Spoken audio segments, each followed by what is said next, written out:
यहाँ पर हमारे कुछ बच्चों ने मराठी के शब्द कार्ड बनाकर लाए हैं, है ना। तो अब हम उनको देखेंगे।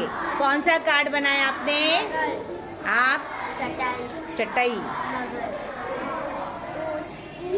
Very good. आपने आई। यहाँ देखेंगे आप लोग। Very good.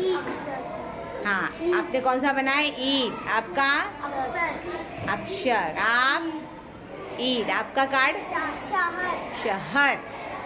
देखा बच्चों किस तरह से ये लोगों ने शब्द लिख कर लाए हैं, है ना।